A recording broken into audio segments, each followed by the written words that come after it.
나는 개인적으로 누구를 찬성하거나 반대할 수는 있는데 극단으로 몰아가는 것은 좋은 방법은 아니라고 생각해요. 반대하는 부분이 내가 그 사람을 비판할 때는 그 사람도 이러이러한 생각이 있었을 거라는 염두에 두고 이야기를 하면 훨씬 비판의 지점이 좀 덜 날카로울 수 있지만 날카로운 것만이 능사는 아니고 그렇게 받아들이지 않는 사람들에게 설득력 효과는 더 있다. 누군가에게 막 질러놓고 나면 그게 어떤 후보든 간에 그가 후보가 됐을 때 우리가 그를 지지할 명분이 사라져버린다. 특정 자기가 갖고 있는 정치적인 포지션이나 정파성 때문에 결국은 정권교체라든지 좋은 정권교체라든지 수구세력 척살 이런 대의가 망가뜨려지면서 자기들끼리 작은 울타리 갇혀가지고 오히려 어떤 적이 되는 상황은 저는 금물이라고 생각하는 주의예요. 그게 이제 현장에서 많이 발생하는 건데 제가 항상 강조했던 인간은 관념의 노예라고 한 것처럼 그리고 또 외부 다른 세력 지지자들과의 커뮤니케이션이 절단된 한국 사회 같은 경우는 어쨌든 집단 극화 현상까지 더해지면 걷잡을 수 없이 그들만의 리그로 양측이 이제 분열되는 우려가 있죠.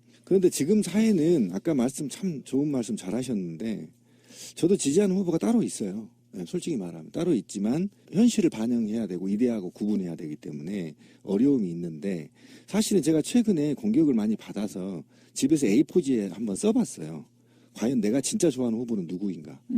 그런데 공약으로 비교하면 혼란의 가중이 돼 있어요. 어떤 A 후보는 이 공약은 말도 안 되는 건데 내가 굉장히 좋아하는 후보가 근데 후퇴 뭐 한 10년 15년 전 후퇴하자는 거예요. 이 공약이 이런 공약도 있고 또 내가 싫어하는 후보인데도 불구하고 공약이 그건 괜찮네. 괜찮네. 막 이렇게 돼서 이제는 후보를 이념적으로 좋아하거나 맹목적으로 지지하는 시대는 아닌 것 같다. 제가 우리 방송 처음 시작할 때부터 4차 산업혁명은 받아들여야 된다. 좌파나 우리들도. 그러니까 혁명 시기는 비물질 노동사회로 가고 있는 건 사실인 거잖아요. 근데 그런 상태에서 이념적 대결이 아니라 실용주의적 노선으로 가는 것이 맞다. 저는 그렇게 봅니다. 그래서 저도 가치관이 굉장히 혼란스럽고 지금 그래요. 그런 상태여서 하지만 어쨌든 여야를 막론하고 주장들을 보면 상당히 탄핵 정국에서 개혁적인 법안들을 주장하고 있다. 새누리당을 제외하고 나면 굉장히 고무적인 일입니다. 그래서 저는 그런 생각을 해봐요. 이게 지지나 선호도가 선거에 그대로 이어지는 일종의 표심 그리고 직접적인 일렉션에 영향을 주는 같은 수치냐 이거죠. 사실 좋아하는 건 딴 사람인데 전략적으로 딴 사람을 찍을 수도 있는 게 지금 선거에 말하는 특징이라고 생각해요. 맞아요. 뭐 사표 심리도 있잖아. 안 될 놈 왜 찍어줘? 그럼 될 놈 밀어야지. 뭐 이런 심리도 있을 수 있고. 그래도 뭐 정강정책이나 뭐 이런 건 내 마음에 안 맞지만 그래도 대의를 생각해서 이걸 찍어야지 하는 사람도 있고 꼴배기 싫지만 원래 이거 찍었으니까 난 계속 찍어야 돼 하는 사람도 있단 말이지. 근데 지금 있는 선호도라든지 지지도가 나중에 선거에서 또 어떻게 똑같은 수치로 드러난다라고 예상하고 어떤 그 선거의 전략을 또는 그 선거의 가치를 평가하는 것은 조금 문제가 있지 않나 하는 생각을 저는 일부 해요. 맞아요. 그래서 이제 사실 지금은요, 판이 다 정리되어 있는 상태가 아니에요. 뭐 완전히 대선 레이스가 시작을 한 것도 아니고요. 정확히 말하면 야당 내에서 어떤 주자가 되느냐라는 것에 어떤 경선이라든지 이런 과정을 거쳐진 게 아니기 때문에 지금 다자 구도로 막 쭈루룩 세워놓고 이렇게 얘기하는 거는 최종적으로 내가 어디에다가 표를 던질 거냐 하고는 상당히 다른 그 사이에 거쳐야 될 예가 되게 많은 그런 상태이죠. 근데 그렇다라고 한다면 지금이 저는 이 대한민국의 헌정사에 있어서 굉장히 중요한 시기라고 생각을 하는데 지금 뭐 인기투표 비슷하게 나는 A라는 사람이 좋아. 나는 B라는 사람이 좋아. 근데 뭐가 좋아? 하고 물어보면 잘생겼어. 뭐 이런 식의 이야기를 하는 게 아니라 더 중요하게는 우리가 이제 촛불 집회 이제 처음 시작했을 때 그래 박근혜가 탄핵이 되든 즉각 하야를 하든 하는 거는 맞다.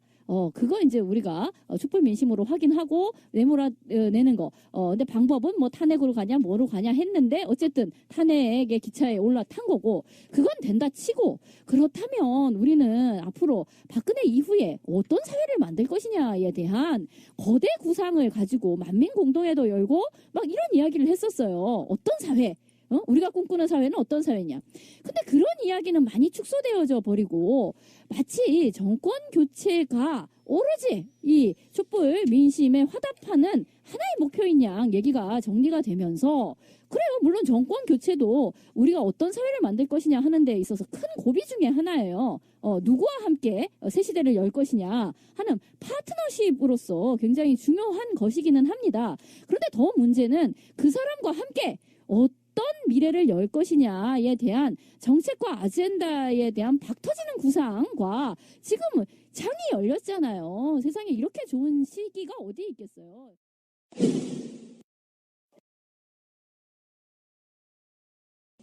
정치라고 하는 것이 사실은 전쟁입니다. 예전에는 총칼로 네. 했죠. 네. 누구를 지지하기 위해서는 누구를 죽여야 되는 게 맞아. 그런 메커니즘 안에 놓여 있는 건 맞는데 현실적으로 상존하는 최대의 악이 대통령으로 존재하는 상황에서 그래서 대선 레이스가 너무 일찍 불이 붙으면 자기들끼리 자멸하는 경우가 있고 그 지점을 그래도 뭔가 아직도 정권 획득을 노리는 저쪽 세력들이라면 딱 이용하기 좋은 지점인데 문제는 이제 이런 게 있어요. 우리가 박근혜를 엄청 까대기하고 저 미친 XX 할 수 있는 거고요. 야권 내에 있는 지자 중에 저 사람은 왜 저렇게밖에 안 되냐라고 비판할 수는 있는데 우리 같은 사람들의 방송은 지지하는 사람들의 감정도 생각을 좀 해줘야 된다. 우리 방송을 나가면 저쪽 일베 쪽 부류의 사람들도 우리 방송 듣는 사람들이 몇 명 있어요. 댓글로 달잖아. 계속해서 박근혜 지지하는 사람이 있잖아요. 근데 처음에는 그거를 그냥 깔아뭉개고 비정상적인 새끼들이라고만 제가 봤는데 실존하는 현재 우리나라에 존재하는 사람들이더라고. 그러니까 너는 박근혜를 지지하는 것이 뭐 그럴 수 있겠지만 그래 인정한다. 인정하는데 네가 왜 박근혜를 지지하면 안 되는지를 설명해 줄게가 돼야 되는데 그 과정을 다 생략하고 너는 박근혜를 지지하니까 쓰레기야. 이렇게 몰아가면 그들 입장에서 반발 심리가 있어서 정권 교체 같은 데 도움이 안 되더라는 거죠. 그러니까 예전의 운동 방식 같으면 와 몰려가서 죽창으로 찔러 죽여. 끝. 이런 방식 말고 이 SNS 시대에 다운화된 시대에는 최대한 내가 지지하는 사람이 아닌 사람의 지지자들의 가치는 인정해주고 가자. 그게 제가 갖고 있는 기본적인 생각이에요. 네, 100% 동의하나 한국 사람들이 지금 아까 진미님 얘기한 걸 좀 연결하고 같이 연결해 보면 지금 이번 선거는 굉장히 혼란스럽습니다. 저도. 그러니까 가치의 선거가 되는 거냐 미래 가치를 얘기하는 겁니다. 그러면 민주주의의 성숙도나 또는 과거에 8년 동안 9년이죠. 9년 동안 후퇴된 민주주의를 다시 복원하는 선거냐. 저 같은 경우 노동자니까 노동의 가치를 보고 선거를 해야 되느냐. 굉장히 현실에서 고민되는 지점입니다. 그런데 그런 지점은 지금의 이념과 자본주의와 이런 것들이 지금 혼재되어 있고 혼란스러운 상태. 그러니까 산업이 혁명이 되어가는 과정인 상태에서 우리 한국 사람들의 약점이 있어요. 비난과 비판을 구분 못하고요. 다름과 틀림을 구분 못해요. 그러니까 저는 비판은 얼마든지 할 수 있다. 성숙된 민주주의라면. 이건 바로 인신공격이 아니고요. 공약에 대한 비판. 이런 것들로 성숙되게 갈 수 있는 사람이 있는 반면에 무조건 허위사실이나 개인적인 비방, 확인되지 않는 걸로 상대를 비난하는 거에 대해서는 저는 결단코 용서해서는 안 된다라고 좀 보는 거예요. 제가 이제 팟캐스트 예를 들면 박근혜를 좋아하는 사람이 있단 말이죠. 그런데 그 사람을 비난해서는 안 되죠. 그런데 네가 왜 박근혜를 좋아하니? 라고 물어볼 수 있는 여유가 있어야 된다는 겁니다. 그래야 그 사람을 비난해야 될지 비판해야 될지 그 사람의 주장이 정말 틀린 것인지 다른 것인지를 구분하거든요. 그런데 말 그대로 저도요. 박근혜 좋아한다면 바로 머리에 뭐가 스친 줄 아세요? 쓰레기. 이렇게 돼버리는 거거든요. 저 자신도. 팟캐스트를 운영하다 보니까 느낀 건데요. 그 말씀하신 것들은 원론적으로 다 맞아. 교과서에 나오는 이야기야. 토론을 책으로 배운 거야. 말하자면 직접 해보지 않고. 거기에 감정은 어쩔 거냐고. 감정이 쓰여가지고요. 그 감정이 쓰인 상태로는 치열하게 토론했던 사람과 치열이란 말이 아주 개막장 토론을 했어. 막 인신공격도 하고. 그럼 그 감정을 되돌리기 쉽지가 않다. 그렇죠. 그래서 이게 선택과 집중이라는 건데 이를테면 비판도 나서지도 않았는데 비판하는 경우 그래서 나오지도 못하게 만드는 그러니까 여러 가지 반론들이 있는 거예요. 그런 지점에서 어떤 시점마다 비판의 어떤 선택도 좀 달라야 된다고 생각해요. 예를 들어서 뭐 A 후보가 됐는데 뭔가 행보가 너무 이상해. 그러면은 그가 저쪽 수구 세력을 향해서 이야기할 수 있도록 그런 식의 비판과 반대를 해주는 거 난 전 나쁘지 않다고 생각해요. 근데 이제 이미 본 무대에 링에 오르기도 전에 밑에서 싸우다가 감정이 상해가지고 응원도 안 하게 되고 그런 감정이 생길까봐 이야기 드리는 거고요. 자, 우리는 좋은 에너지로 갑시다. 우리들 입장에서는 좋은 에너지로 가야 돼. 채널은 항상 좋은 에너지입니다. 예. 꼭 그렇지는 않아. 그런데 말이죠. 이거는 확실해요. 대한민국의 국민의 두 사람 중 한 명은 적어도 더불어민주당이 정권교체를 하기를 원합니다. 예, 적어도. 그리고 그 중에 10명 중에 적어도 6명은 민주당 소속의 후보를 대통령으로 만들고 싶어 하는 건 현실이에요. 예, 이거를 받아들여야 되는 겁니다. 예, 이거를 받아들이지 않으면 굉장히 힘든 나날이 시작되는 겁니다. 그러니까 그 모든 기준을 국민 입장으로 이렇게 보잖아요. 그렇죠. 그러면 내가 누구를 지지하든 간에 안 될 놈 말고 될 놈만 밀어주자라는 분위기 있다는 거. 근데 실제로 지난 선거들을 보면요. 진보 정당들이 발전하는 건 민주정권 때예요.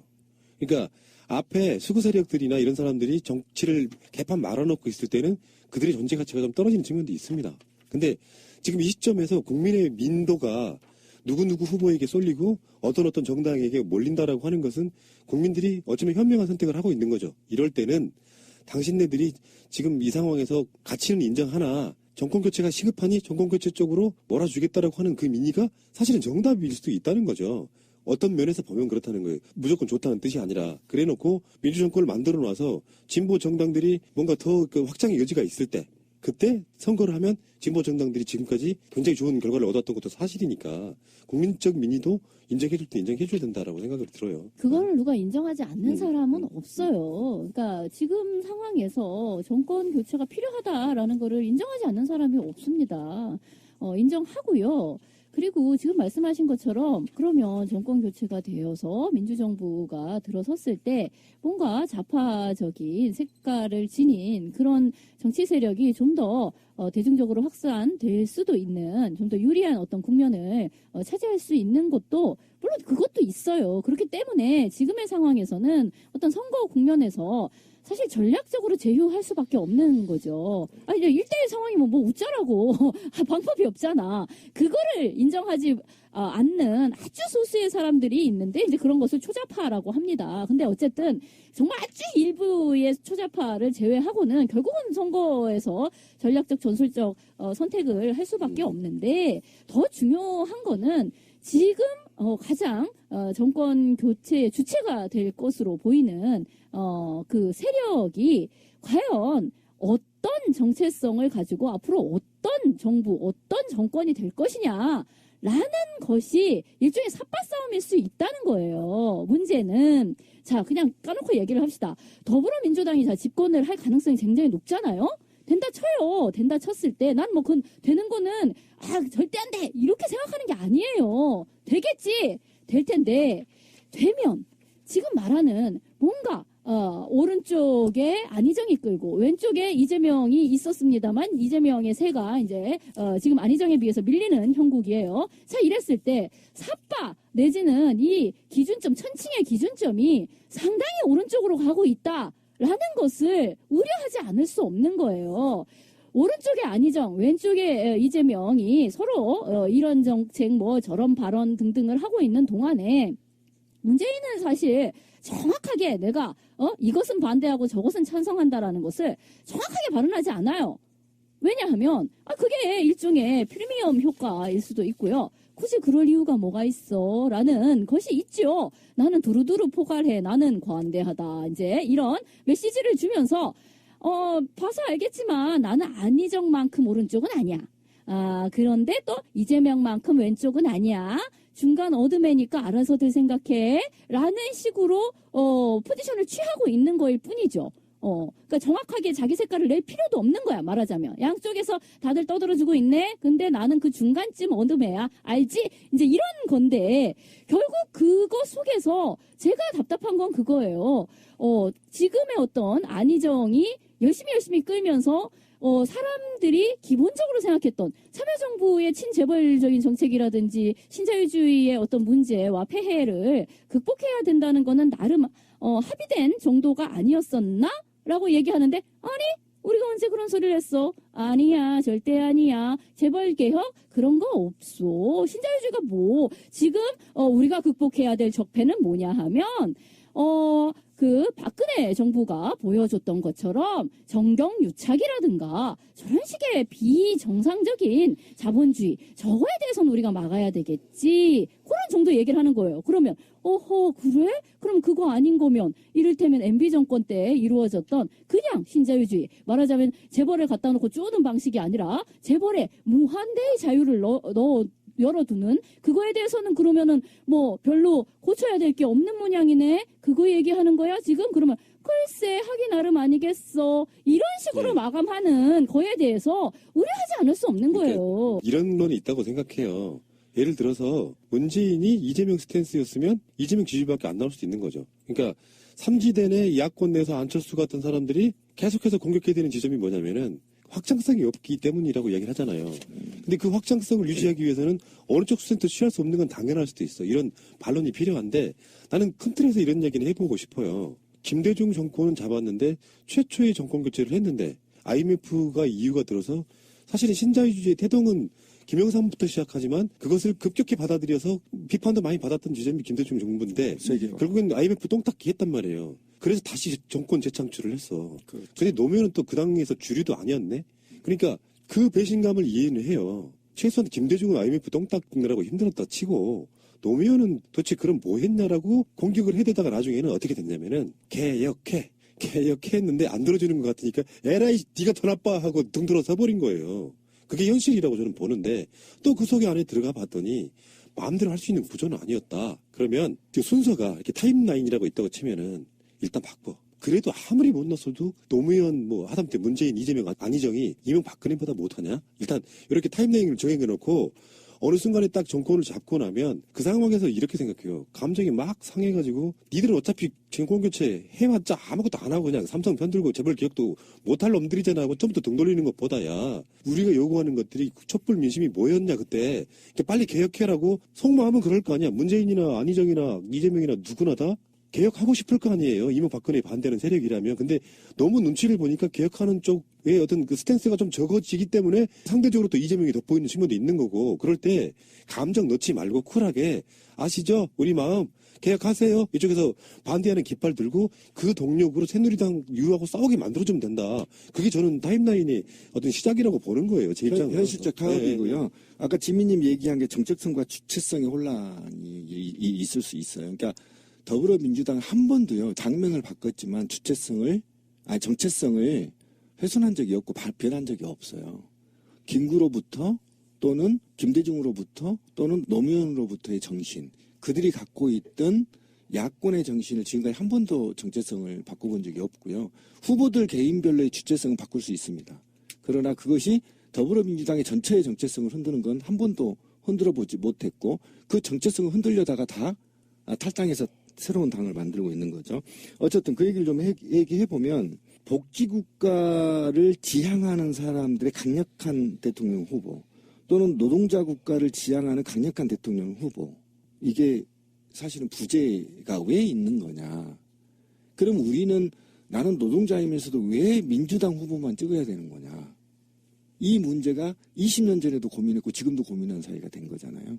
이게 현실적 타협이란 말인 거죠. 그런데 지금 국민의 시대적 요구, 제가 아까 계산을 해봤더니요. 10명 중 6명이 어쨌든 더불어민주당 후보한테 대통령 찍겠다는 겁니다. 야권 다 빼고. 세 사람의 60% 정도 나오네요.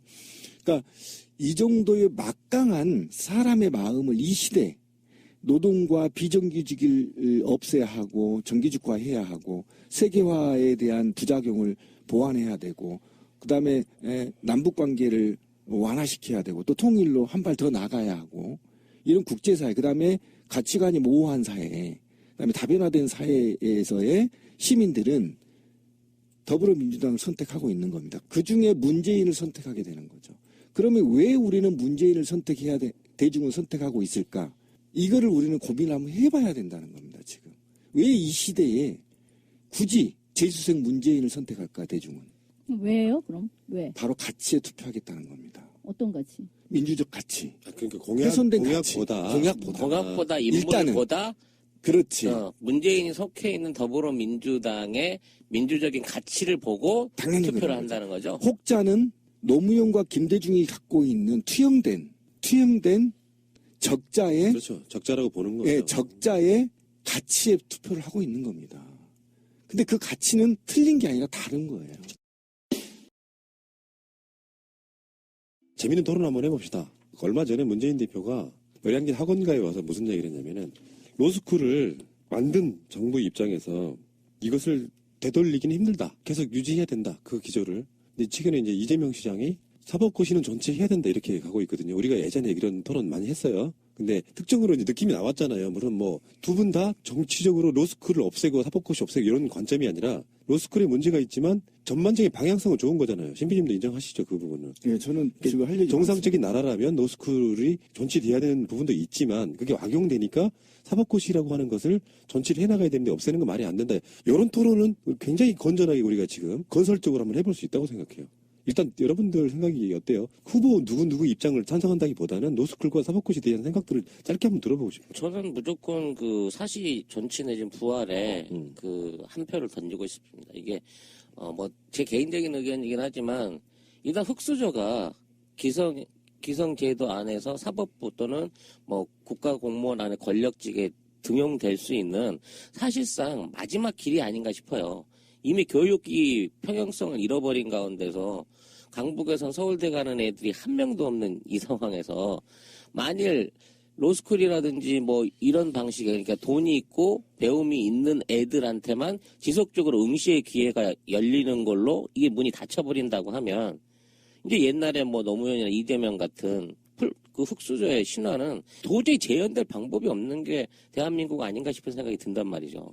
그래서 어찌 됐거나 자신의 노력을 통해서 경쟁을 통해서 정당하게 어떤 그 인재 등용의 길을 열어줄 수 있는 꼭 사시가 아니더라도 어떠한 형태의 권력의 일부 학력 내지는 부유층으로 그 집중되는 그런 현상은 어느 정도 개선을 하기 위해서라도 그런 제도가 보완되기 전까지는 존치가 돼야 되지 않나 싶은 생각이 들어요. 이 논란이 촉발된 지점은 그거라고 보거든요. 로스쿨을 만든 이유가 소수 엘리트 사법고시 출신들이 법률적 서비스를 장악하니까 국민들한테 변호사들이 너무 적어서 생기는 불편함이 각 전문가들별로 그게 과학이든 의학이든 뭐든 간에 변호사 자격을 가진 사람들이 많아져야 전체적으로 국민들이 받는 법률적인 서비스랄까 이런 게 좋아진다는 취지로 시작한 건 맞아요. 근데 이 로스쿨이 변질이 돼버려가지고 최근에 고관 대작의 자제들만 들어가는 그러니까요. 또 부정 입학의 여지가 있고 그래서 이 부분에 대해서는 굉장히 논쟁을 사회적으로 해야 된다고 생각해요. 100명 중 1.6명만 사법시험에 합격할 수 있어요. 지금 준비생 중에. 제가 정확히 노무현 정부 정말 할 얘기 많습니다. 사법시험, 사법고시가 사법시험이냐 고시냐부터 다시 논쟁이 돼야 돼요. 왜 그러냐면 사법고시는 고시가 아닙니다. 분명히 말씀드린 사법시험입니다. 그러니까 기존에 사법고시는 어떻게 되냐면요. 이게 이렇습니다. 4년제 법과대를 나와서요. 시험에 합격을 하면 2년 동안 사법연수원입니다. 고양시에 있는 사법연수원에 가서 추가로 공부를 합니다. 그래서 사법시험에 등수하고 사법연수원의 등수로 최종 등수를 나열해요. 이해 가시죠? 네. 이 중에서 보통 상위 30%가 쪽으로 가는 거예요. 그들이 말한 쪽. 쪽은 어디냐면 공무원으로 임용되는 겁니다. 예? 검찰 제일 먼저 1등부터 수석이 되는 게 이제 판사, 그다음에 검사 뭐 등등이 있어요. 그다음에 각종 국가기관에 이제 배치되게 되는 겁니다. 이렇게 되는 건데 그다음에 로스쿨은 이렇게 되는 거예요. 그냥 일반대를 나와서 법학 전문대학원으로 들어가요. 이게 2년제, 3년제짜리가 있는데 3년제짜리로 들어갑니다. 3년을 대학원에서 배우죠. 그러면 사법시험을 볼 수 있는 자격이 부여돼. 그래서 사법시험을 보면 그 점수로 60점만 넘으면 다 합격이야. 변호사 자격을 딸 수 있어. 이해 가시죠? 되기는 더 쉬운 거잖아요. 굉장히 쉽죠. 그런데 그러면 왜 이거를 제도를 했느냐는 걸 뭐냐면 그때 사회 당시 이 문제를 최초로 문제를 제기했던 게 노태우야. 그래서 보완한 게 김영삼 때부터 이 문제가 사회적 논쟁이 됐어. 그러고 나서 김대중 때부터 본격적으로 논의가 돼서 사법고시 시험을 2017년에 완전 폐지하자 이렇게 된 겁니다. 그런데 왜 이 부작용이 뭐였냐면 아까 우리 찌라시님이 얘기한 게 그 얘기예요. 개천의 용을 만들기 위해서 고시 낭인이 대량으로 발생하는 거예요. 그래서 당시 다 잊어버렸을 겁니다. 이제 5회 이상은 허용 안 해. 처음에는 나이로 제한했다가 나이가 인권 문제가 있다 그래서 5회만 5번까지만 봐라. 뭐 그런 식으로 막 제안을 해와서 발전을 해온 겁니다. 그 다음에 사시 공부로 인해서 다른 학부를 완전히 황폐화시켜버린 게 이 사람은 오로지 4년 동안에 그 법만 보고 공부를 해버린단 말이에요. 그러니까 문학적으로 완전히 머리가 황폐화돼 버리는 겁니다. 그 법관인들이. 그 다음에 특정 대학과 법조계의 독점화. 사법고시 60%가 서울대생들이 학교 가는데 과거에 왜 그런지 아십니까? 서울대생들이 머리가 좋아서 그런 게 아니에요. 그 고시촌에 가보면 다 압니다. 출제위원이 다 서울대 교수가 들어가기 때문에 그 사법시험이 있으면요. 그 교수, 출제 교수, 제자들 로또 복사하느라고 정신없어요. 그러니까 그렇게 된단 말이에요. 그 다음에 이게 법조인들의 지나친 성과주의로 내몰려 있다란 말이에요. 그래서 비인관화, 비사회화 이런 것들로 인해서 고립돼 버린단 말이에요. 이런 부작용 때문에 로스쿨 제도를 만들었는데 이 로스쿨 제도의 장점이 뭐냐면요. 의료사고가 터지면 전문 영역이죠. 근데 법관인이 그걸 판단해요. 비전문가가. 그 다음에 토목에서 예를 들면 그 지하 터파기 막 50m 들어가서 거기서 논쟁이 일어났어. 그런데 지하 터파기가 강우 강도도 뭐고 전단 강도가 뭔지도 모르는 판사가 그냥 국어사전 찾아서 판단하는 겁니다. 그거에 대해서 부작용이 있기 때문에 4년제는 니네 정말 사법시험 볼 생각 하지 말고 전공 열심히 공부해. 그러고 나서 3년 동안 법 공부해서 법관 돼. 그러면 전문성에 기인하는데 이게 어떤 게 영향을 미치냐면 글로벌화하고도 관련이 지어요. 국제 변호사들이 한국이 알아주질 않아요. 전문성이 없어서. 법만 공부한 애들이 그 IT 전문, 뭐 게임 전문 이런 걸 어떻게 해서 소송을 합니까? 그래서 이 전문성을 언제부터 문제 제기를 했냐면 노태우부터 문제 제기가 됐던 거예요. 뻔뻔히 지는 거야. 국제 그 분쟁에서. 그래서 왜 노태우가 생각할 때 왜 논쟁에서 지지? 그랬더니 법률 지식이 없는 거야. 법관인들이. 그래서 만든 게 변리사였단 말이에요. 그런 종합적인 그 문제를 검토해서 사실은 사법시험이죠. 고시가 아닙니다. 사법시험을 없애기로 국민적 약속 하에 올해 전면 폐지했는데 10년 동안 수를 줄여들면서 지금까지 준비를 해왔단 말이에요. 지금 사법고시를 준비하고 있는 사람들이 있기 때문에. 그리고 이것과 더불어 5대 국가고시도 없애기로 약속이 돼 있는 겁니다. 행정고시, 외무고시 이런 거 다 없애는 걸로. 사회적 분위기가 어느 나라가 고시가 있어요. 옛날 조선시대도 아니고. 그냥 시험에 통과하면 되는 겁니다. 자격이. 그리고 그 능력에 따라 채용하면 되는 거거든요. 그런 종합적인 건데 바로 아까 찌라시님이 얘기한 그것 때문에 그렇단 말이죠. 근데 그 얘기를 한번 해봅시다. 이제 본격적으로. 그러면 시골에서 농사진 자식이 예전처럼 공부 열심히 해서 사법시험에 합격할 확률이 얼마나 될 것 같아요? 주변에 최근에 있어요? 못 들어봤네요. 네, 요즘은 힘듭니다. 근데 그게 단순하게 출제 경향이나 뭐 이런 것들을 몰라서 말하자면 그런 정보를 못 배우기 때문에 합격률이 떨어질 수는 있다고는 하지만 전혀 불가능한 건 아니잖아요.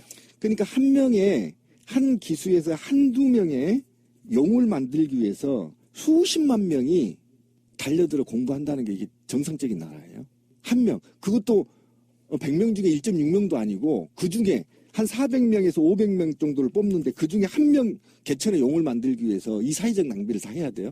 그리고 이 법피아들은 어떻게 할 건데요? 한번 생각을 해보세요. 로스쿨 나와서 다 재판되고 판사되고 검사가 되면 내가 토목을 전공한 사람도 있고 의학을 전공한 사람도 있고 예술을 전공한 사람도 있고 문학을 전공한 사람도 있고 법관 중에 다양한 사람들이 있잖아요. 그죠? 그러면 마피아가 생기기가 어려운 형성이 돼 있잖아요. 그죠? 모든 대학들이 다 갈 수 있잖아요. 그런데 문제는 고비용이라는 거 아닙니까? 그러면 지금 이재명 시장님이 말씀하신 존치 문제 지금 15년 전으로 회귀하자는 거죠. 그리고 이 법을 구체적으로 만들었던 문재인 시대 때 로스쿨 때문에 로스쿨 만들어서 배심원제 도입하려다가 평검사들한테 노무현 대통령이 당했잖아요. 그러니까 그만큼 이들은 완고하게 그들의 그룹을 지키기 위한 싸움이란 말이에요. 로스쿨도 문제 있어. 사법고시 전치도 안 돼. 대안은 뭐 있어? 양쪽이 다 허점이 있다는 거 아니에요? 아니죠. 그게 돈이 문제인 거잖아요. 한 학기에 한 학년에 5천만 원씩 내야 된다면 로스쿨을. 그러면 국가가 할 일은 뭐죠? 로스쿨 학교를 늘리고요. 로스쿨 대학으로 국비로 하면 돼요. 서울대처럼 돈 낮게 하면 돼요. 그 방법을 논의하면 됩니다. 몇 개 되지도 않습니다. 대학에. 로스쿨이 있는 대학이. 대학에 지원금 있잖아요. 줘봐야 몇백억이면 끝나요. 그래서 아주 서민들도 법관이 될 수 있도록 대학원 보통 수준의 한 학기에 200에서 300만 원 정도 낮춰주면 되잖아요. 근데 이게 원래 취지가 이거죠. 사법고시를 없애고 로스쿨에서 양성된 사람들 중에 임용을 하겠다. 원래 그게 취지였어요. 당연히 그렇죠. 그러니까 나머지는 변호사로 가고 그중에 뛰어난 사람들은 공무원으로 임용하겠다. 당연히 이런 거죠. 원래 또 임용 시작이. 절차가 있습니다. 시험을 보게 돼 있어요. 예, 검사 같은 경우는 따로 검사 후보론을 뽑아서. 그러니까 그런 절차가 전부 있기 때문에 지금 우리가 로스쿨의 문제점 다 한 가지밖에 없어요. 두 가지구나. 학비가 비싸다는 거 하나. 그다음에 학교가 한정되어 있다라는 거예요. 모든 대학이 풀어라는 겁니다. 저는 다. 법과대를 다 풀어라. 모든 대학에 법과 전문대학을 설치하고 그 학비를 일부 정착될 때까지 국가가 비용을 지원해주면 되는 겁니다. 지금 제 후배도 여기저기 시험 다 떨어져서 제주대학교 법과대학 가가지고 지금 변호사 하고 있거든요. 더 잘합니다. 노동 전문 변호사예요. 그러니까 그런 것처럼 기회를 누구나 다 줄 수 있는데 우리 후배는 어딘지 아세요? 그 노모 혼자 데리고 사는 분이에요. 그다음에 노무사 뭔데 이 사람은 그냥 지방대 나와서 노무사 따가고 노무사로 있다가 돈 모아서 변호사 된 케이스예요. 예전 같으면 상상도 못합니다. 그런데 이 사람은 오로지 노동과 관련한 논쟁의 전문이에요. 왜냐면 그 바닥에 15년을 근무했으니까. 원래 로스쿨의 취지가 그거 아니에요? 그거죠. 예. 그런데 이걸 확대해야 되는데 문제점이 두 가지가 드러났다고 해기한다? 저는 있을 수 없다고 생각합니다. 이게 지금 15년 동안 논쟁된 거예요. 다 합의 끝난 겁니다. 그러면은 대안은 어떻게 나와 있네요. 얘기했잖아요. 제가 두 가지로. 그것도 몇 배 확대시키면 되는 문제. 당연히 그렇죠. 원래 취지가 그거였으니까. 네. 그리고 쉽게 될 수 있게. 그리고 법과 전문대학 나오면 무조건 판사 검사가 돼야 된다는 욕심도 버리면 됩니다. 없어요. 그냥 변호사 하기도 본래 변호사 자격증을 따고 노동운동한 사람 일비제합니다 지금. 이게 지금 신비님한테 상당히 빡친 이야기야. 존나 빡친 얘기. 왜냐하면 노무현 대통령 이것 때문에 죽었기 때문에 그래요. 이것 때문에 돌아가셨어요. 이게 그 얘기가 아니에요. 이게 정착되면 2단계가 있어. 배심원제가 도입돼야 되는 겁니다.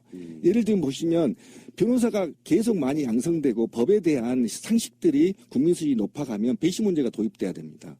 왜 배심원제가 도입되냐면 이렇게 되면 쟤네들이 공격한 게 뭐냐면 법의 지식이 모호하고 약하다는 겁니다. 엘리트가 아니기 때문에. 맞아. 이 문제가 왜 생기냐면 미국에서는 로스쿨이 왜 그러냐면 판사가 판단하지 않기 때문이에요. 100% 배심원제를 도입하기 때문에 다중의 시민이 원래 주권자인 다중의 시민이 집단 지성으로 판단하는 게 바로 이 민주주의인 거거든요. 그러니까 기소를 할지 말지를 왜 검사가 판단한 거예요. 25명에서 20명이 되는 배심원이 판단하면 됩니다. 너 압수수색해. 그럼 압수수색해야 돼요. 그렇잖아요. 너 기소하지 마. 그럼 기소 못해요. 검찰이. 이렇게 가야 되는 지향점이 있는 겁니다. 법치국가의 지향점이. 검사 지상국가가 아니에요. 법치국가가. 그런데 이제 와서 다시 또 그 엘리트를 양성하는데 서울대생들이 60% 합격한다고 왜 이 얘기를 그냥 지나치냐고. 40만이 공부를 40만에서 60만이 한 학년인데 서울대학교 법대가 고작급에 40에서 60명 정도 되나요? 100명 된다고 칩시다. 그러면 봅시다. 100명 중에 60명이 다 합격해버리는 거 아닙니까, 지금. 예를 들면. 그러니까 법피아 얘기 나온 거 아니에요. 그러면은 지금 이재명 시장의 그 사법고시 전치 문제는 또 다른 관점이었을 거예요. 아까 처음에 시작했던 얘기처럼. 로스쿨은 있는 놈들이 다 쳐 들어가 버리고, 그나마 개천에서 영란은 그래도 없는 사람들이 노려볼 수 있는 게 사법고시인데, 라고 주장을 한다면, 그럼 이재명 시장 이야기를 뭔가 더 변호하실 분은 안 계십니까? 어차피 모든 제도가 진행되는 데 있어서 부작용은 있는 거죠. 근데 아까 말씀드린 그 로스쿨을 확대하고 전면적인 그거를 강화한다고 하더라도 지금 당장에 양산돼 있는 변호사들조차도 대부분의 변호사가 월 200을 못 보는 애들이 수두룩하다는 거예요. 결국은 변호사가 된다고 하더라도 그건 또 다른 취업의 벽에 부딪히는 거예요. 판검사는 물론 못된 거고 당연히 그냥 로스쿨을 나와가지고 변호사가 된다고 하더라도 비싼 로펌, 큰 로펌에 들어가지 못하면 제대로 대우를 받을 수 없고 일반 변호사들 같은 경우는 국선 변호인을 하려고 하더라도 경쟁이 치열해서 들어갈 자리가 없을 정도로 변호사 안에서도 일종의 계급계층이 계속해서 만들어지고 근데 그 안에서 갈라지는 그룹으로 또 제일 가난한 임시직을 양산하고 있는 게 지금 로스쿨이란 말이에요. 그러니까 뭐 신비님 말씀은 이렇게 돼서 법무 서비스가 강화된 다음에 그 다음 단계를 얘기하실 수 있지만 현재 이 제도는요. 어차피 법피아들이 지들 마음대로 권력에 대한 제한 그리고 대우에 대한 어떤 그 상한선을 자기들끼리 끼워 놓고 있는 상태에서 악용되고 있는 게 사실이란 말이에요. 그렇다고 치면 여기도 확실한 개선안이 나와야 되겠지. 그럼 최소한 그런 개선안이 나올 때까지는 존치가 돼 있어야 그나마 일반인들도 관심을 가지는데 어느 순간 뭐 대학교 안에서 과 골라서 이거 들어가듯이 뭐 몇 점 이상이면 로스쿨 뭐 이런 식으로 가는 것처럼 일상화돼 버리고 나면 사람들이 로스쿨을 통해 가지고 뭐 사법인이 돼야 되겠다, 판검사가 돼야 되겠다는 꿈 자체가 아예 제외가 돼 버린단 말이에요. 묘하게 설득력 있네. 근데 그러니까 그때까지라도 남겨두자는 잠깐만, 거지. 사법시험 존치 여부와 로펌하고는 전혀 관계가 없는 것이고요. 그다음 제가 또 반박을 해볼게요. 200만 원이라고 얘기하는데요. 그 200만 원 정책은요. 로스쿨과 사법시험과 관계가 없어요. 그러니까 노태우 정부 시절에 보통 50명 정도를 뽑았어요. 매년 사법시험으로. 노태우가 제가 아까 얘기했잖아요. 노태우가 국제분야에서 계속 지고 하니까 노태우 이전 얘기하는 겁니다. 제가 50명에서 100명 사이였어요. 네, 사법시험이. 그렇다가 이후에 왜 상황을 보니까 이게 왜 이것밖에 안 되지. 그래서 노태우가 500명을 급하게 늘려버려요. 변호사 수를. 그러면서 공약을 국민한테 뭐라고 얘기를 하냐면 면사무소에 한 명씩 변호사를 배치해서 법률 서비스를 받게 하겠다. 농민들도 이렇게 얘기를 합니다. 제가 정확하게 기억해. 그 현장에 당시 이제 공부를 했었기 때문에. 그래서 500명을 뽑으면 지금 한 800명 뽑을 겁니다. 지금은 그럴 거예요. 제가 지금 자세히 보는 한 800명 뽑을 거라고요. 근데 이게 뭐냐면 원래 정상적인 사회예요. 200, 300 받는 게 변호사가. 과거에 40명, 50명, 100명 이내로 뽑을 때 변호사가 막 한 달에 몇 천만 원씩 버는 사회 왜 그런지 아십니까? 판사 월급이 초봉이 400도 안 돼요. 검사도 400 안 돼요. 그 네이버 가서 쳐보세요. 그 초임 얼마인지. 그게 뭐냐면 그게 정상이란 말이에요. 그동안에 너무나 특권을 누렸다고요. 사법고시 합격해서. 그런데 그래서 그 문제, 월급 문제는 얘기를 하고 분명히 제가 또 얘기했죠. 로펌하고 변호사 수하고는 관계없습니다. 그리고 하나는 뭐냐면 내가 지방대 조선대 나와서 사법시험에 합격했어요. 그죠? 그럼 제가 성공할 수 있나요? 대법관 될 수 있나요? 못 되지. 그러면 되려면 병우처럼 어떻게 해야 돼요? 수석으로 합격해서 돈 많은 곳으로 장가 가야 되잖아요. 손놈이. 거기까지 가야 그나마 온갖 부정부패와 비리에 다 봐주고 그 정도 올라가는 겁니다. 실장 정도로. 네, 그거를 아시려면 더킹이라는 영화에 보면 잘 예, 나와요. 나옵니다. 네. 얼마나 치열한데 합격이 문제가 아닙니다. 그 합격도 수석본에서 합격을 해야 촌놈이 용났네 그렇지. 자, 한 500등으로 합격한 놈한테 누가 용났다고 얘기합니까? 다 합격하는 걸 요즘을. 그러니까 이거는 인과관계가 없다는 거예요. 개천의 용하고는. 이재명이 제2의 이재명이다 안 나온다고 이제는. 왜? 지금 유치원부터 강남 아이들은요. 유치원부터 교육을 받아요. 오직 했으면요. 지금 판사들 과외받는다는 소리 하는 얘기가 무슨 얘기인지 아십니까? 판사들 과외받는 얘기가 무슨 얘기야? 판결을 못 한대요. 과외 못 받으면. 그럼 선배한테 가서 돈 주고 이거 어떻게 판결해야 한다는 게 지금 얘기가 돌고 있는 거 아닙니까?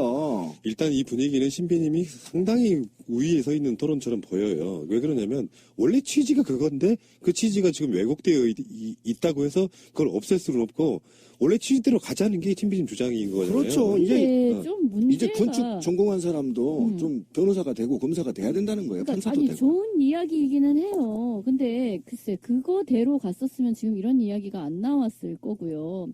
취지는 좋았지만 해봤는데 별게 없어서 빠꾸되는 일도 사실은 꽤 있습니다. 의학전문대학원 같은 게 그런 건데요. 그때 이제 로스쿨 이야기 나오면서도 의대도 그렇게 학부 수준에서 하지 말고 의학전문대학원을 만들어서 뭐 자연계라든지 뭐 이런 쭉 나온 사람들이 여러 가지 이제 자기의 전공 베이스를 가지고서 나중에 의학전문대학원에 가가지고 뭐 이렇게 나와서 그 다음에 여러 가지 교양을 갖춘 그런 의사를 만들고 개중에 뭐 기초의학 할 사람은 그렇게 하고 뭐 이렇게 하자 이렇게 취지는 그거랑 거의 동일하게 시작이 됐었어요. 근데 실제로 해보니까 그게 아니거든. 여러 가지 폐해가 나타나서 지금 거의 다시 빠꾸 해서 그냥 학부 수준에서 그 의예과 다시 이제 본과 하는 식으로 뽑는 걸로 됐어요. 그 막 학교마다 여러 가지 혼선이 있었어요.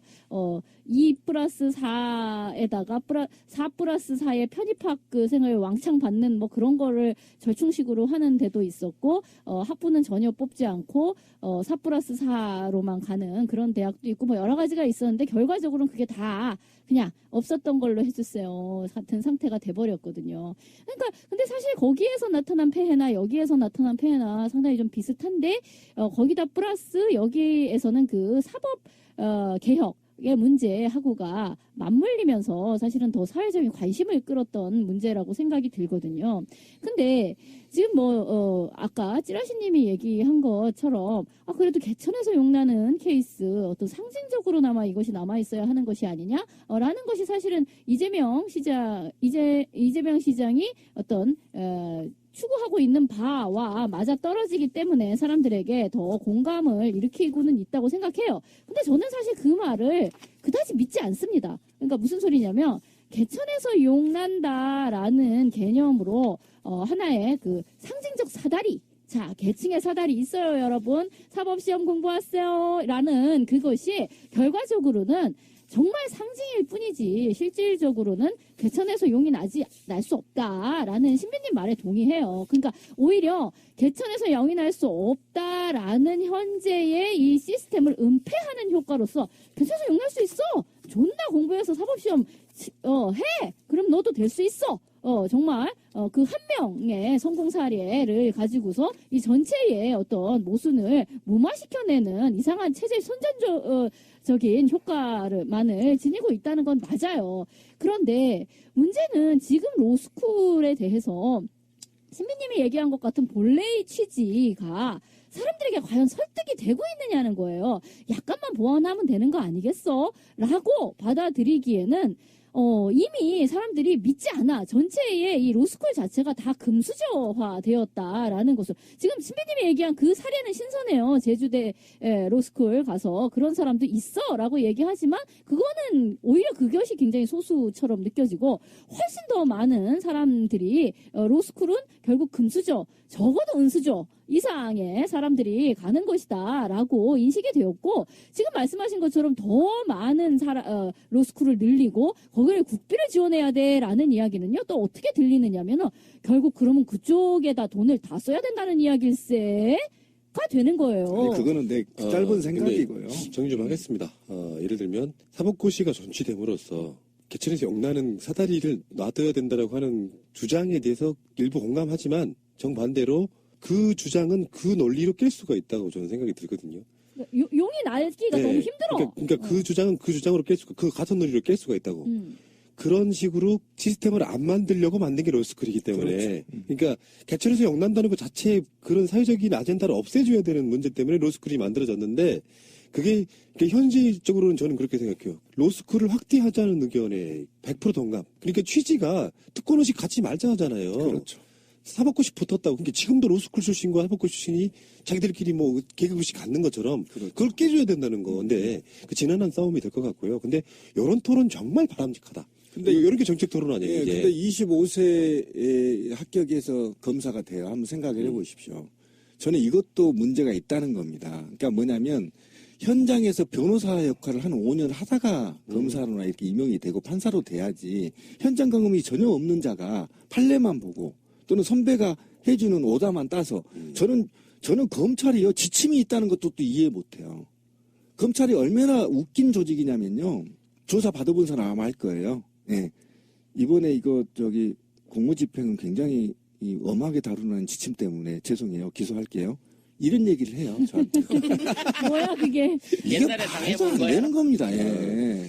그게 뭐냐면 적어도 아까 제가 말했던 저 지방대 나온 후배가 현장에서 노동자들과 함께 투쟁했던 그 경험으로 법원에 들어가서 검사하고 판사도 할 때 노동자 입장도 대변할 수 있다라는 거예요. 그다음에 자본가의 입장도 이해할 수 있다라는 거예요. 노무사가 예를 들면 자본의 측에서도 일을 해 보잖아요. 주로 많이 그렇게 그렇죠. 흡수됩니다. 그러니까 네. 양쪽을 이렇게 보면서 공정하게 아까 말했던 판결을 할 수 있는 눈이 생기는데 저는 그런 것 때문에 저는 절대 뒤로 물러서는 안 된다. 예, 오히려 알겠습니다. 문제점을 보완해야지 제도를 다시 회귀하는 것. 제가 깜짝 놀란 게 지금 찾아보니까 올해 150명이나 뽑는데요. 작년인가 그작년인가는 50명인가밖에 안 뽑았었거든요. 올해 또 늘린 것 같은데 뭐를? 사법고시 합격자요. 아 정말 분노스럽습니다. 이런 토론은 정말 바람직하다고 다시 한번 말씀드리고 싶고 정권 바뀌어서도 해요. 해야지. 아니 사법고시 정치라는 게 우리가 생각하죠. 사법고시 존치해야 돼. 로스쿨만 해야 돼. 여기 아니고요. 사법고시 정치 목소리가 높아지면 로스쿨 확대되는데 기반이 되는 거예요. 그게 흔히 말하면 프레임 속에서의 어떤 천칭이론 같은 거야. 그러니까 말도 안 되는 소리 하지 마 이런 것보다 사법고시 존치하라 하면 로스쿨의 판이 더 넓어진다는 그런 흐름도 한번 보셔야 된다는 거고요. 두 번째 토론이 하나 더 있어요. 적통 논쟁입니다. 안희정 대 문재인 vs 안희정 후보가 이런 걸 던졌어요. 노무현 대통령 살아계셨으면 문재인 아닌 내 편을 들었을 것. 야 이거 굉장히 빡치는 건데 이거. 물어보시면 되죠. 핸드폰에서 카카오톡으로 물어보면 될 텐데. 그러게. 예. 노무현 대통령 보시라도 답을 해줘야 되는 거 아니야? 노장한테 한번 물어봐요. 나는 안희정을 더 후계자로 생각하노라. 아니야. 문재인을 더 후계자로 생각하노라. 이 논쟁 자체가 되게 유치해 보이는데 금도끼냐 은도끼냐 그 얘기하는 거죠. 그러니까 다른 의미에서 말하면은 내가 더 노무현 정신을 더 잘 계승하고 있다라고 말하는 거잖아요. 뭐 더 가까워서 더 친해서 이런 게 아니라. 그러니까 결국 그 얘기를 해야 되는데 자신이 계승하고 있는 노무현 어떤 건지 알잖아요. 지금 안희정이 계승하고자 하는 그러니까 참여정부의 어떤 것인지 우리가 알잖아요. 그러니까 안희정이 주장하는 바는 그거예요. 그게 바로 노무현 정신의 몸통이다라는 걸 주장하고 있는 거잖아요. 사실 그렇게 우리가 받아들여야 되는 거지. 쟨 뭐래 더 친했다는 이야기야? 이게 아니라 그러니까 사실은 참여정부의 정통성은 지금 안희정으로 대표되는 바의 친재벌적이고 뭐 이런 방식에 있었다. 라는 것을 자신이 주장하는 건데 만약 그렇지 않다라고 생각하는 사람이라면 이 발언에 대해서 상당히 깊은 빡침과 함께 여러 가지 얘기를 쏟아내야지 마땅하겠죠. 자, 시간이 얼마 안 남았기 때문에 정말 극단적인 질문 한번 드려볼게요. 재미를 위해서. 세 분께 제가 질문 한번 드려볼게요. 여러분들이 노무현 대통령이라고 생각하면 만약에 살아계셨다면 누가 더 적통 후계자라고 생각할 것 같아요? 안희정과 문재인. 그렇지. 지금 하는 짓 보면 문재인이죠. 문재인이라고 할 것이다. 네. 자, 그러면 우리 송 작가님은? 후계자로는 안희정을 생각을 할 건데요. 그래도 정권은 일단 네가 먼저 한번 하고 줘 이럴 것 같아요. 묘하게 양다리를 살짝 아니, 그렇죠? 왜냐면 일종의 형제 같은 느낌이고 밑엔 자식 같은 느낌이거든. 아, 문재인은 친구고 안희정은 자기 자식 같다. 근데 비유 좋은데? 근데 자식 같은 느낌한테 언젠가 물려줘야 되겠다라고 하는 건 맞지만 아직은 네가 덜 여물었으니 수렴청정 하는 셈 치고 삼촌한테 먼저 삼촌이 한 5년 너 성장할 때까지 네가 좀 잘 봐줘라. 너도 얘를 후계자로 생각하고 잘 키워줘라 라고 부탁하지 않을까 싶어요.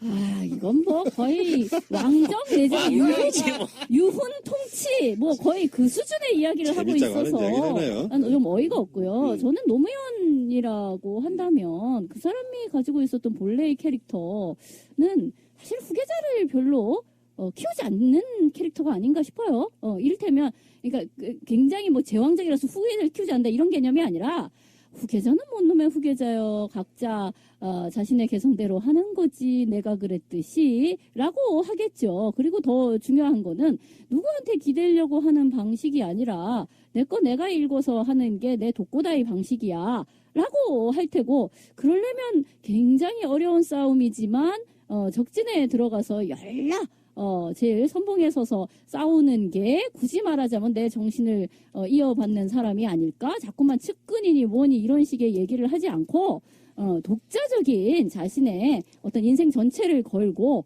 승부수를 띄워가며 훨씬 더 과감한 어떤 대중정치를 이끌어내는 사람이 진정한 나의 후계자라면 후계자가 될 것이요. 하지만 그렇게 된다면 그는 나와는 별 관계가 없는 독자적인 인물이겠지라고 생각을 할 것 같아요. 안희정은 왜 이런 말을 던졌을까? 물론 질문이에요, 질문. 일단 누군가가 질문을 했어. 그러니까 약간 덕담 형식으로 질문을 하고 장난기 비슷하게 넣었겠지만 굳이 의미 부여를 한다면 문재인 전 대표를 기득권으로 보고 있는 게 아니냐. 노무현 대통령이 당선된 것도 기득권이 아닌 비주류로 당선된 것이기 때문에 현실적으로 위치에 놓여 있다면 내가 더 노무현스러운 위치에 있는 게 아니냐. 뭐 이런 의미를 담지 않았을까. 그러면 이런 제가 생각을 역습으로 한번 물어볼게요. 노무현 정신은 뭔가요? 왜 자꾸 적자 논쟁을 하죠? 예를 들면. 아니, 그러니까 적자 따위가 없어야 진짜 노무현 정신이라니까. 아니 그 얘기 아니라 반대로 내가 이 질문을 우리 애청자분한테 던져보는 거예요. 당신들은 노무현 정신이 뭐라고 생각합니까? 그 기준이 있어야 적자가 누군지를 구분할 수 그렇지. 사람마다 있잖아요. 다를 수 있어요. 바라보는 관점이. 다른 게 아니죠. 이건 불변인 거죠. 상수인 거죠. 노무현은 정신이 있었기니까. 아니, 노무현 정신을 어떻게 한마디로 정의를 합니까? 어느 쪽을 높게 보느냐지. 비주류였지만 주류와 싸워서 이긴 사람이었는지, 국민의 눈높이에서 정치하려고 노력했던 사람이었는지 등등의 여러 가지 가치가 있을 텐데 그 어느 쪽을 더 높게 보느냐가 적통일 텐데 이건 유머였어요. 짧게 얘기하자는 건 맞아요. 뭐냐면은 재밌잖아요. 요런 그 담론들이 이야기가 돼줘야 듣는 게 재미가 있다고. 들으시는 분도 이런 생각 할 거 아니에요.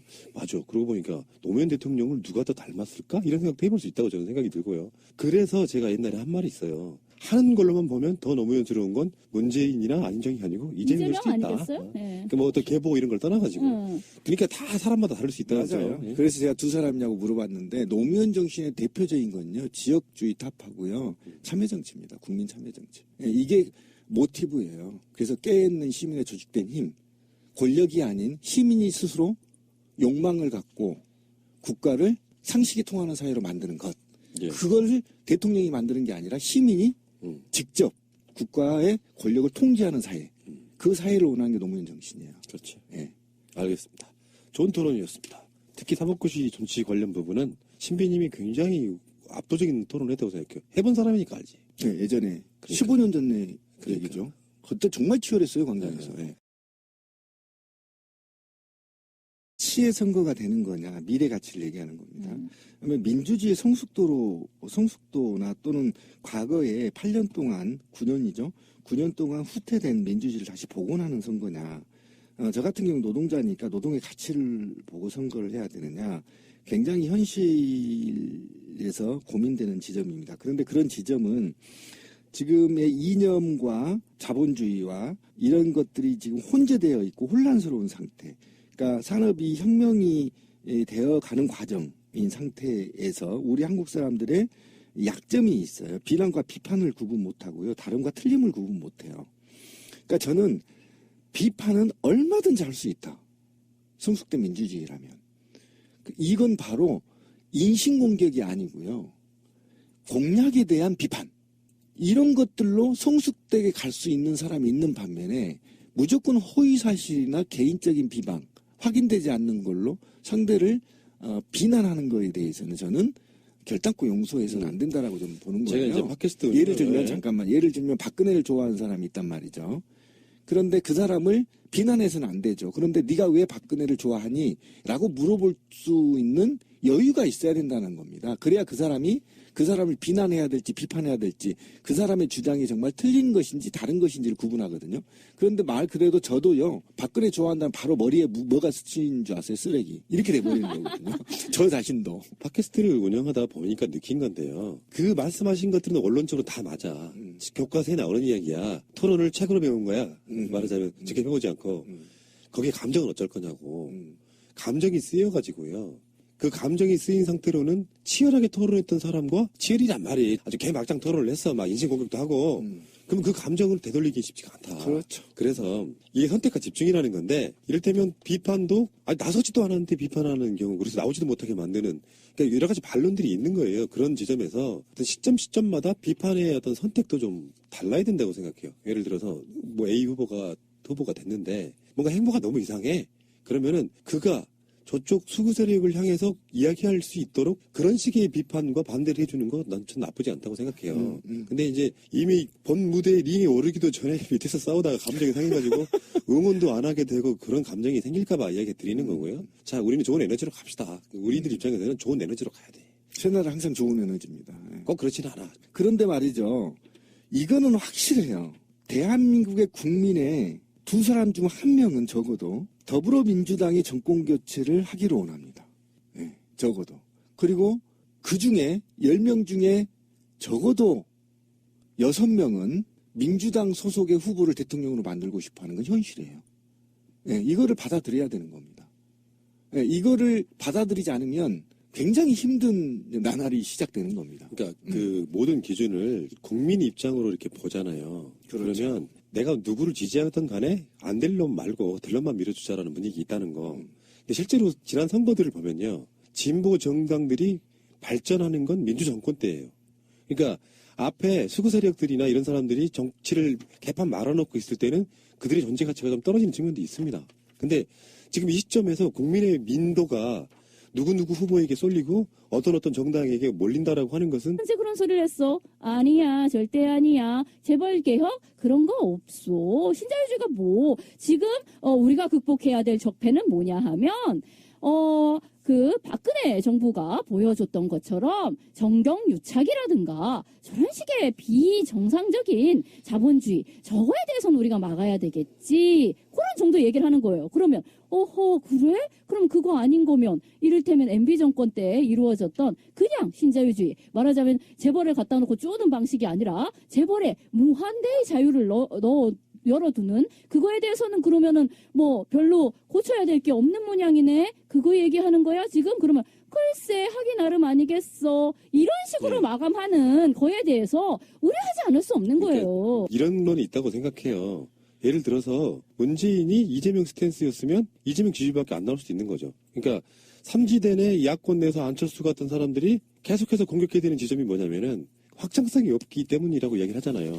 근데 그 확장성을 유지하기 위해서는 어느 쪽 수센터 취할 수 없는 건 당연할 수도 있어. 이런 반론이 필요한데 나는 큰 틀에서 이런 얘기는 해보고 싶어요. 김대중 정권은 잡았는데 최초의 정권 교체를 했는데 IMF가 이유가 들어서 사실은 신자유주의의 태동은 김영삼부터 시작하지만 그것을 급격히 받아들여서 비판도 많이 받았던 지점이 김대중 정부인데 결국엔 IMF 똥닦기 했단 말이에요. 그래서 다시 정권 재창출을 했어. 근데 노무현은 또 그 당에서 주류도 아니었네. 그러니까 그 배신감을 이해는 해요. 최소한 김대중은 IMF 똥닦느라고 힘들었다 치고 노무현은 도대체 그럼 뭐 했냐라고 공격을 해대다가 나중에는 어떻게 됐냐면은 개혁해 했는데 안 들어주는 것 같으니까 에라이 네가 더 나빠 하고 등 들어 서버린 거예요. 그게 현실이라고 저는 보는데 또 그 속에 안에 들어가 봤더니 마음대로 할 수 있는 구조는 아니었다. 그러면 그 순서가 이렇게 타임라인이라고 있다고 치면은 일단 바꿔. 그래도 아무리 못 넣었어도 노무현 하다못해 문재인 이재명 안희정이 이명박근혜보다 못하냐? 일단 이렇게 타임라인을 정해놓고 어느 순간에 딱 정권을 잡고 나면 그 상황에서 이렇게 생각해요. 감정이 막 상해가지고 니들은 어차피 정권 교체 해왔자 아무것도 안 하고 그냥 삼성 편들고 재벌 개혁도 못할 놈들이잖아 하고 처음부터 등 돌리는 것보다야 우리가 요구하는 것들이 촛불 민심이 뭐였냐 그때 빨리 개혁해라고 속마음은 그럴 거 아니야. 문재인이나 안희정이나 이재명이나 누구나 다 개혁하고 싶을 거 아니에요. 이명박근혜 반대하는 세력이라면. 근데 너무 눈치를 보니까 개혁하는 쪽의 어떤 그 스탠스가 좀 적어지기 때문에 상대적으로 또 이재명이 돋보이는 측면도 있는 거고. 그럴 때 감정 넣지 말고 쿨하게 아시죠? 우리 마음 개혁하세요. 이쪽에서 반대하는 깃발 들고 그 동력으로 새누리당 유하고 싸우게 만들어주면 된다. 그게 저는 타임라인의 어떤 시작이라고 보는 거예요. 제 입장은. 현실적 타협이고요. 아까 지민님 얘기한 게 정책성과 주체성의 혼란이 있을 수 있어요. 그러니까 더불어민주당 한 번도요, 당명을 바꿨지만 정체성을 훼손한 적이 없고 변한 적이 없어요. 김구로부터 또는 김대중으로부터 또는 노무현으로부터의 정신, 그들이 갖고 있던 야권의 정신을 지금까지 한 번도 정체성을 바꿔본 적이 없고요. 후보들 개인별로의 주체성은 바꿀 수 있습니다. 그러나 그것이 더불어민주당의 전체의 정체성을 흔드는 건 한 번도 흔들어 보지 못했고 그 정체성을 흔들려다가 다 탈당해서 새로운 당을 만들고 있는 거죠. 어쨌든 그 얘기를 좀 얘기해보면 복지국가를 지향하는 사람들의 강력한 대통령 후보 또는 국민들이 어쩌면 현명한 선택을 하고 있는 거죠. 이럴 때는 당신네들이 지금 이 상황에서 가치는 인정하나 정권교체가 시급하니 정권교체 쪽으로 몰아주겠다라고 하는 그 민의가 사실은 정답일 수도 있다는 거죠. 어떤 면에서 보면 그렇다는 거예요. 무조건 좋다는 뜻이 아니라 그래놓고 민주정권을 만들어 놔서 진보 정당들이 뭔가 더 그 확장의 여지가 있을 때 그때 선거를 하면 진보 정당들이 지금까지 굉장히 좋은 결과를 얻었던 것도 사실이니까 국민적 민의도 인정해줄 때 인정해줘야 된다라고 생각이 들어요. 그걸 누가 인정하지 않는 사람은 없어요. 그러니까 지금 상황에서 정권 교체가 필요하다라는 거를 인정하지 않는 사람이 없습니다. 인정하고요. 그리고 지금 말씀하신 것처럼 그러면 정권 교체가 되어서 민주정부가 들어섰을 때 뭔가 좌파적인 색깔을 지닌 그런 정치 세력이 좀 더 대중적으로 확산될 수도 있는 좀 더 유리한 어떤 국면을 차지할 수 있는 것도 물론 그것도 있어요. 그렇기 때문에 지금의 상황에서는 어떤 선거 국면에서 사실 전략적으로 제휴할 수밖에 없는 거죠. 아니, 1대1 상황이면 뭐 웃자라고. 방법이 없잖아.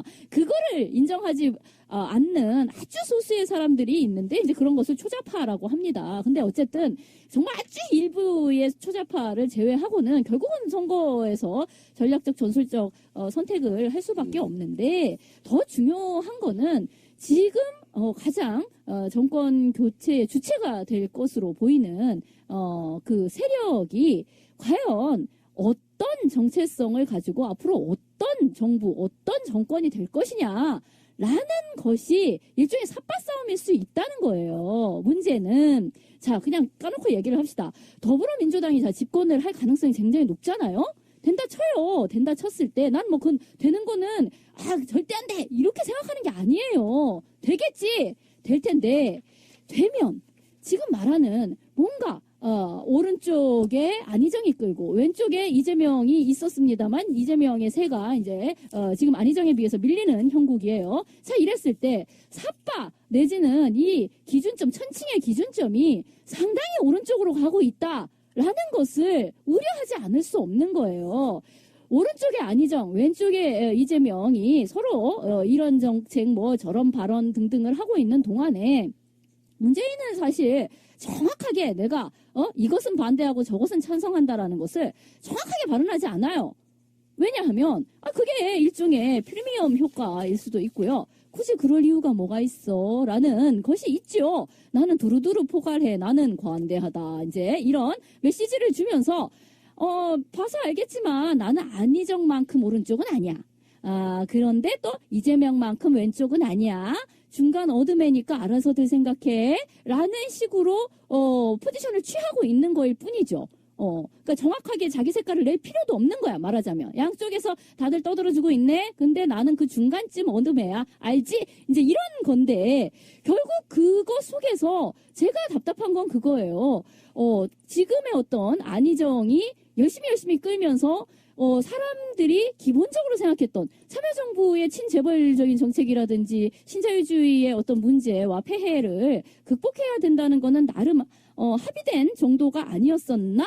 라고 얘기하는데 아니 우리가 과정을 거쳐진 게 아니기 때문에 지금 다자구도로 막 쭈루룩 세워놓고 이렇게 얘기하는 거는 최종적으로 내가 어디에다가 표를 던질 거냐 하고는 상당히 다른 그 사이에 거쳐야 될 얘기가 되게 많은 그런 상태이죠. 근데 그렇다라고 한다면 지금이 저는 이 대한민국의 헌정사에 있어서 굉장히 중요한 시기라고 생각을 하는데 지금 뭐 인기투표 비슷하게 나는 A라는 사람이 좋아 나는 B라는 사람이 좋아 근데 뭐가 좋아 하고 물어보면 잘생겼어 뭐 이런 식의 이야기를 하는 게 아니라 더 중요하게는 우리가 이제 촛불 집회 이제 처음 시작했을 때 그래 박근혜가 탄핵이 되든 뭐 즉각 하야를 하든 하는 거는 맞다.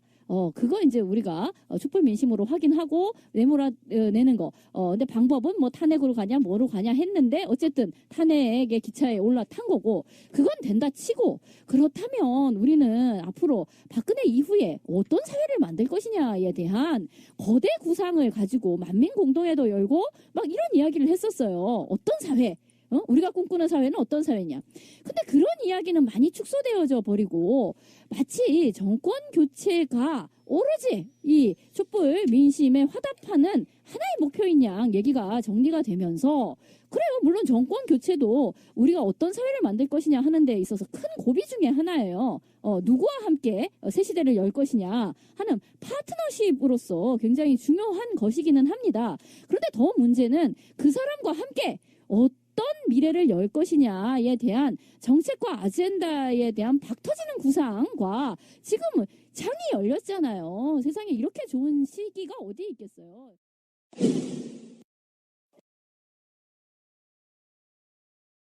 정치라고 하는 것이 사실은 전쟁입니다. 예전에는 총칼로 네. 했죠. 네. 누구를 지지하기 위해서는 누구를 죽여야 되는 게 맞아. 그런 메커니즘 안에 놓여 있는 건 맞는데 현실적으로 상존하는 최대의 악이 대통령으로 존재하는 상황에서 그래서 대선 레이스가 너무 일찍 불이 붙으면 자기들끼리 자멸하는 경우가 있고 그 지점을 그래도 뭔가 아직도 정권 획득을 노리는 저쪽 세력들이라면 딱 이용하기 좋은 지점인데 문제는 이제 이런 게 있어요. 우리가 박근혜를 엄청 까대기하고 저 미친 XX 할 수 있는 거고요. 야권 내에 있는 지자 중에 저 사람은 왜 저렇게밖에 안 되냐라고 비판할 수는 있는데 우리 같은 사람들의 방송은 지지하는 사람들의 감정도 생각을 좀 해줘야 된다. 우리 방송을 나가면 저쪽 일베 쪽 부류의 사람들도 우리 방송 듣는 사람들이 몇 명 있어요. 댓글로 달잖아. 계속해서 박근혜 지지하는 사람이 있잖아요. 근데 처음에는 그거를 그냥 깔아뭉개고 비정상적인 새끼들이라고만 제가 봤는데 실존하는 현재 우리나라에 존재하는 사람들이더라고. 그러니까 너는 박근혜를 지지하는 것이 뭐 그럴 수 있겠지만 그래 인정한다. 인정하는데 네가 왜 박근혜를 지지하면 안 되는지를 설명해 줄게가 돼야 되는데 그 과정을 다 생략하고 너는 박근혜를 지지하니까 쓰레기야 이렇게 몰아가면 그들 입장에서 반발 심리가 있어서 정권 교체 같은 데 도움이 안 되더라는 거죠. 그러니까 예전의 운동 방식 같으면 와 몰려가서 죽창으로 찔러 죽여 끝 이런 방식 말고 이 SNS 시대에 다원화된 시대에는 최대한 내가 지지하는 사람이 아닌 사람의 지지자들의 가치는 인정해주고 가자. 그게 제가 갖고 있는 기본적인 생각이에요. 네, 100% 동의하나 한국 사람들이 지금 아까 진미님 얘기한 걸 좀 연결하고 같이 연결해 보면 지금 이번 선거는 굉장히 혼란스럽습니다. 저도. 그러니까